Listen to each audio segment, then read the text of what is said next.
दूरदर्शन ने स्थापना के 66वां वर्ष पूर्ण किए हैं। इन 66 सालों में दूरदर्शन ब्लैक एंड व्हाइट से लेकर रंगीन होने का गवाह रहा है। देश में घर घर देखे जाने वाले रामायण, महाभारत सीरियल हो या चित्रहार और हर हफ्ते दिखाई जाने वाली फिल्में, अपने शिक्षाप्रद कार्यक्रमों और कृषि दर्शन जैसे कार्यक्रमों के जरिए डीडी ने देश के किसानों और देश के कोने कोने में रहने वाले लोगों को अहम जानकारियां मुहैया कराईं। डीडी पर आने वाले तमाम धारावाहिक और कार्यक्रमों को देखकर कई पीढ़ी बड़ी हुई।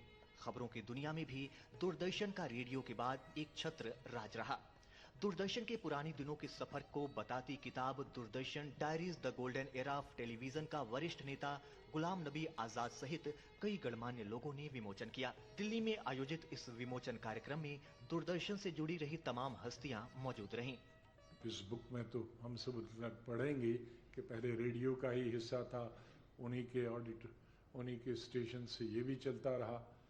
बहुत देर बाद ये स्वतंत्र हुआ और अपने पाँव पर खड़ा हुआ, आधे घंटे से लेकर 1 घंटे। और अच्छा, उस वक्त की इस चीज़ को भी देखना होगा कि क्या प्रायोरिटीज़ थी। एग्रीकल्चर प्रायोरिटी थी, एजुकेशन प्रायोरिटी थी। उस आधे घंटे में भी 1 घंटे में भी जो कभी 2 हफ्ते में 1 दफ़ा होता था या बाद में 1 दिन में 1 ही घंटा होता था, उसमें भी प्रायोरिटी जो थी वो थी न्यूज़ तो बाद में हुई, लेकिन जो प्रोग्राम हुआ वो एग्रीकल्चर और एजुकेशन और हमारा पब्लिक हेल्थ था। इस पुस्तक में टेलीविजन के उस दौर में कई चुनौतियों का सामना करते हुए कैसे दूरदर्शन के धारावाहिकों, कार्यक्रमों और खबरों से जुड़े बुलेटिन घर घर का हिस्सा बने, उसका वर्णन किया गया है। इतनी सुविधाएं ना होने के बावजूद हम लोगों ने कैसे उस ईरा को लांघा और दूरदर्शन को ब्लैक एंड व्हाइट ईरा से कलर में लाए। जिसे कहते ना, हम लाए हैं तूफान से किश्ती संभाल के, बच्चों मेरे रखना इस देश को संभाल के।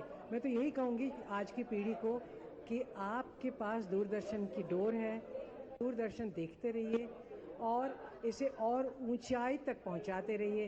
अच्छे अच्छे कार्यक्रम दिखाइए ताकि अच्छे लोगों की सोच बने और सुविधाएं बढ़ें। I am very grateful to Doordarshan. I am what I am because of Doordarshan. Doordarshan की ऐतिहासिक यात्रा 15 सितंबर 1959 को हुई थी। पूर्व राष्ट्रपति राजेंद्र प्रसाद ने इसी दिन पहले प्रसारण का उद्घाटन किया था।